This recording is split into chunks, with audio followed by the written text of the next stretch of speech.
Hai pecinta sepak bola tanah air. Kali ini Timnas PES akan menyajikan berita pilihan untuk kalian. Di antaranya, keputusan tepat Nova gunakan skema STY. Oleh Ramani resmi tegaskan bela Timnas. PSSI resmi tetapkan jadwal TC Timnas untuk ronde ketiga. Kontrak STY menghitung hari, Korsel mengintai. Jadi, simak terus berita Timnas PES selengkapnya.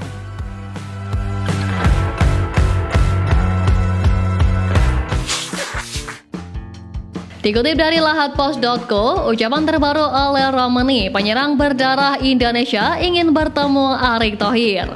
Oleh Ramani siap membuktikan Indonesia tidak salah memanggilnya menjadi penyerang lini depan Timnas Indonesia. Melalui media sosialnya, Oleh Ramani tidak sabar untuk terbang ke Jakarta. Oleh Ramani ingin menemui langsung Ketua PSSI Erick Thohir untuk mengungkapkan ingin bergabung dengan skuad Garuda. Oleh Ramani penyerang klub FC Utrecht Eredivisie Belanda itu usianya memang masih muda, baru 24 tahun. Oleh Ramani menyatakan tekad ingin membawa Indonesia bermain di Piala Dunia. Jika benar, STY akan lebih leluasa dalam meramu strategi terutama di lini depan, ia bisa menjadi opsi yang layak dicoba untuk membuktikan ketajaman lini serang Timnas yang sampai saat ini belum begitu terlihat. Kontrak Sintayong sebagai pelatih Timnas Indonesia akan berakhir pada 30 Juni ini. Meski tinggal menghitung hari, namun Sintayong belum juga menandatangani kontrak baru. Ketua Umum PSSI Erick Thohir mengaku pihaknya telah menyodorkan kontrak baru ke Sintayong sejak 2 pekan lalu, namun pelatih tersebut belum menandatanganinya. Menurut Erick, saat ini Sintayong tengah dalam kondisi pemulihan kesehatan pasca menjalani perawatan di rumah sakit lalu, sehingga PSSI akan bersabar dan menunggu kondisi kesehatan Sintayong pulih. Jadi untuk kontrak kita tunggu, masa kita kejar-kejar kontrak orang yang lagi dalam perawatan. Kami sudah memberikan kontrak finalnya, katanya. Di kontrak baru, kata dia, ada beberapa klausul yang di-upgrade.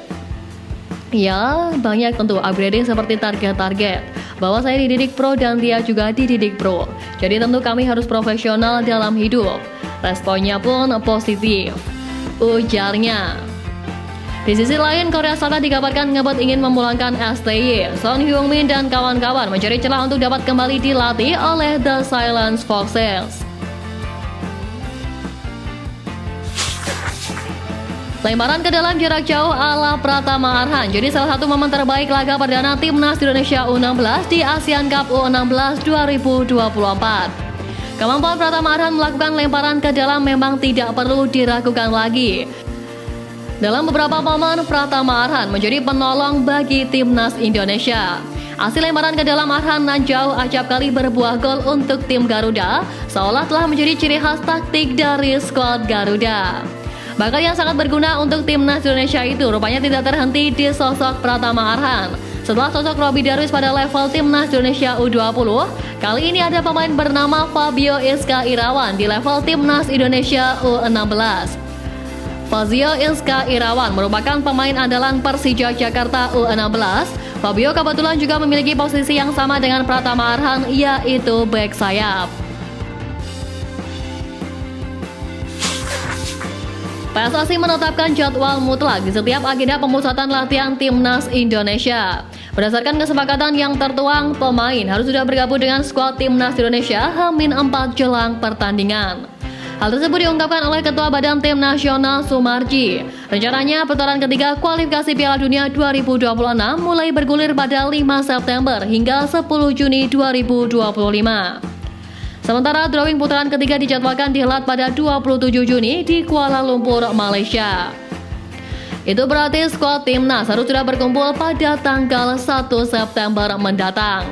Sebelumnya pun Sintayong mengatakan jika Timnas tidak akan ada uji coba dikarenakan jadwal dan waktu yang mepet.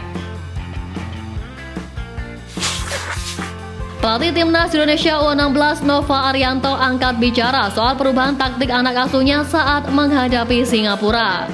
Ada beberapa momen penting pada laga tersebut, salah satunya adalah perubahan taktik yang dilakukan Nova Arianto. Sang pelatih awalnya menurunkan formasi 4-4-2, tapi dengan formasi tersebut, timnas Indonesia U16 sempat mengalami kesulitan. Singapura mampu menciptakan beberapa peluang dari situasi serangan balik. Selain itu, tim lawan juga mengancam dari beberapa umpan lambung. Pada babak kedua, pelatih 44 tahun tersebut membuat perubahan, di mana Nova Arianto menurunkan formasi 3-4-3. Formasi 3-4-3 adalah taktik andalan Sintayong selama melatih timnas Indonesia. Nyatanya, keputusan tersebut berbuah jitu untuk timnas Indonesia U16. Singapura gagal memberikan ancaman berarti usai Nova Arianto melakukan perubahan formasi. Selain itu, timnas Indonesia U16 berhasil menambah 2 gol yang menggenapi kemenangan 3-0 atas Singapura. Lemparan jarak jauh Fabio Aska Irawan yang berujung gol mengejutkan official Vietnam di Piala AFF U16 2024.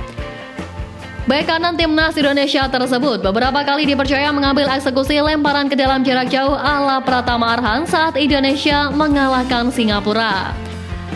Salah satu official Vietnam yang berada di tribun tampak merekam proses lemparan Fabio yang berujung gol Mirza. Ia mengabadikan lemparan Fabio hingga bola disundul oleh Mirza melalui handphone. Beberapa saat kemudian official Vietnam tersebut tampak mencatat hal-hal yang dilihat olehnya. Ia pun didampingi oleh rekannya yang sama-sama menggunakan atribut Vietnam. Tak ayal, momen official Vietnam memantau lemparan Fabio tersebut mengundang komentar warganet. Tak sedikit netizen yang menyebut Vietnam kagum dengan kemampuan yang dimiliki pemain Indonesia. Nama Kelvin Verdong tiba-tiba kembali menjadi sorotan penggemar sepak bola tanah air. Pasalnya, Kelvin Verdong dianggap tiba-tiba menghilang setelah menjalani debutnya bersama skuad Garuda.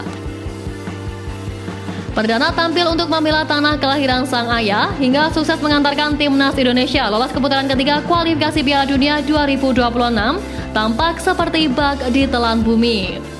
Jika beberapa rekannya di timnas tengah asik menikmati liburan di Bali, Verdong sama sekali tidak menampilkan kehidupannya di luar lapangan.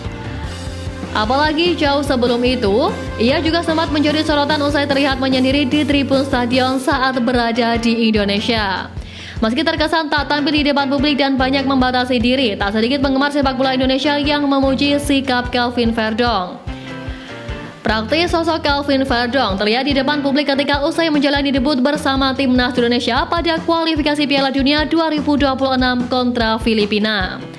Ia hanya meninggalkan ungkapan di media sosial terakhirnya saat menjalani laga perdana bersama skuad Garuda ketika itu. Suatu prestasi mewakili Indonesia, saat-saat tak terlupakan yang akan selalu saya kenang. Terima kasih atas selamat hangatnya para penggemar, kalian membuat saya bangga. Ungkap Kelvin Verdong.